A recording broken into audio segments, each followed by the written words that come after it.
Hey, welcome back to the 5-Minute Strategist.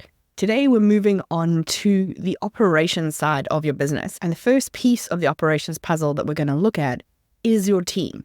When I say to people, tell me about your team, I usually get an org chart style overview.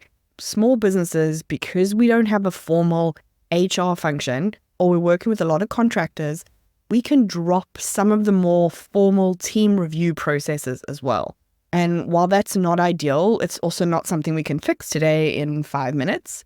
But what we can do is think about how your team has showed up in the first half of the year before we think about how that might impact our goals for the second half of the year. Today, I want to go beyond the did they check a box, did they hit a goal kind of review of your team. I want to look at how they showed up in the first half of the year so that you know how to lead them to that high performance that you're looking for in the second half of the year. So I want you to think about, over the course of the year, how have your team interacted with each other?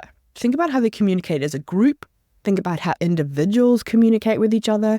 Think about the people who communicate with each other through you. Has collaboration gone up or down or stayed the same this year from last year? Have you noticed any kind of shift in attitude? That could be that they are more enthusiastic and more engaged, or it could be that they're showing up and just barely doing what the job requires.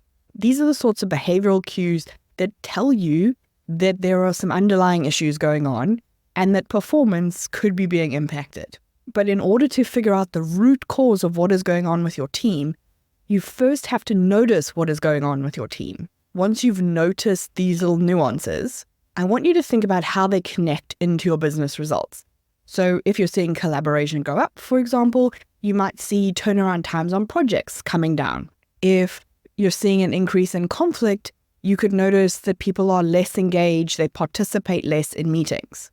If engagement is up, you can see momentum and that starts to show up as revenue and hopefully eventually as profit. I want you to connect what is happening in your team beyond are they doing their tasks to the impact on your business goals. I want you to see that link. It can be so hard to choose the softer skill over the direct revenue generators or fixing those profit drains when you're looking at what needs attention and possibly investment in the coming 6 months. So tying the behavior that you see to business outcomes is going to help you weigh things up more fairly and make more informed decisions.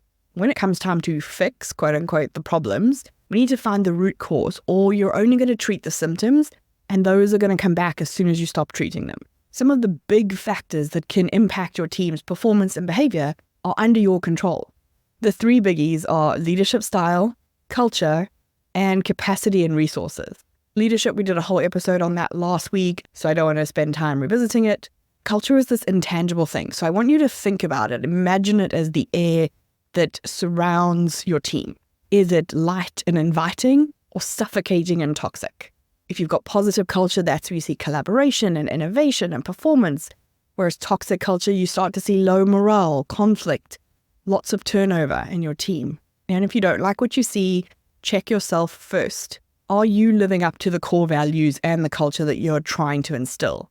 Your team are going to follow your behavior first and your words second. And when we talk about capacity and resources, does your team have what they need in order to succeed in the second half of the year? And that could be the resources like the necessary tools, do they have the training that they need, and the capacity being like, are they already overworked and overwhelmed? So what might they need to hit those big goals that you're setting for the rest of the year? And then there's the piece of the puzzle that you can influence but can't control, and that is the team members themselves. So how do you encourage them to want the growth that you see that they need? It doesn't have to mean that you need to implement an entire training program in the second half of the year.